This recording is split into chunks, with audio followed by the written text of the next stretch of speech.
Have you ever been betrayed by someone you trusted the most? Imagine your best friend, the one you laugh with, study with, and trust with your secrets, suddenly showing you how little you mean to them over something as small as a box of cookies. That happened to me, but what he didn't know was that karma has a way of serving its own dessert sweeter, colder, and unforgettable. If you've ever been underestimated, disrespected, or taken for granted, hit that like button and subscribe, because this is one of the most satisfying revenge stories you'll ever hear. And trust me, you'll want to stick around until the very end. Adwerd and Catherine were inseparable since childhood. They lived in the same cheerful little village, went to the same school, and shared nearly everything. To Catherine, Adwerd wasn't just a friend, he was family. She thought they were the kind of best friends who would always stand up for each other, no matter what. But Adwerd had one flaw. He was selfish. Whenever Catherine brought her toys or books, she shared without hesitation. But Adwerd, he kept his things close, especially when they were new or special. Still, Catherine believed he would change. She believed their bond was stronger than a few bad habits. She was wrong. The injustice. One bright afternoon, Adwerd's mother baked him a huge box of homemade cookies. The aroma drifted down the street like a spell, making neighbors peek out of their windows. When Catherine saw him under the banyan tree, her face lit up. "Wow, Adwerd, those cookies look amazing. Can I have just one?" she asked with genuine warmth. But instead of smiling back, Adwerd clutched the box like a dragon guarding treasure. His eyes hardened. "No, these are mine. My mother made them only for me." The word stung like a slap. Catherine froze. Her smile cracked. This wasn't just about cookies. This was a friend showing her that she didn't matter. She quietly turned and walked away, fighting the lump in her throat. Conflict escalation. While Catherine sat alone at home, blinking back tears, Adwerd stuffed cookie after cookie into his mouth. At first, it felt like victory, but greed always punishes itself. By evening, his stomach ached, his joy soured, and half the cookies sat untouched.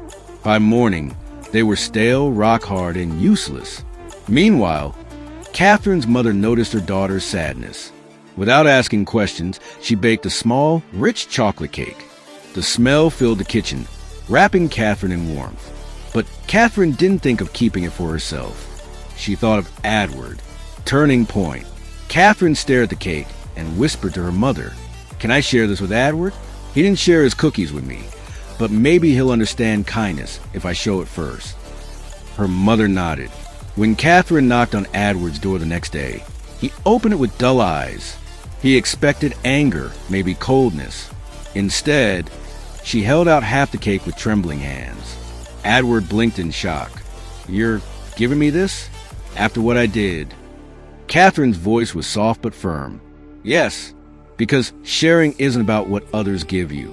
It's about who you choose to be." The revenge planning and execution. Here's where the real revenge began. Not with cruelty, but with contrast. Adwerd, humiliated by his own selfishness, couldn't escape the image of Catherine's kindness.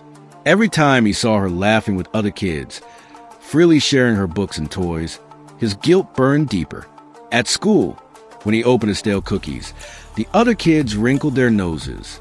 But when Catherine shared her cake slices, laughter and joy spread like wildfire. Slowly, Adwerd realized he wasn't the hero of his story. He was the villain. And Catherine? She had taken the higher ground, and everyone could see it. That was Catherine's revenge. She didn't need to humiliate him. She let his own selfishness do it for her.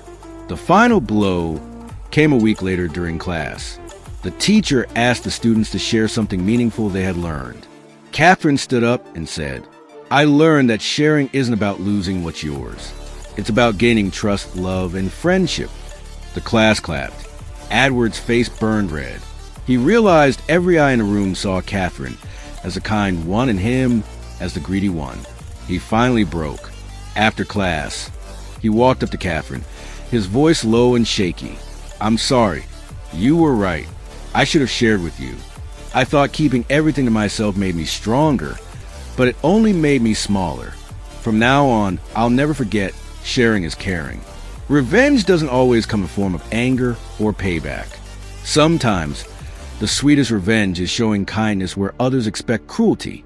Catherine didn't need to hurt Adwerd to win. She just let her actions speak louder than his selfishness.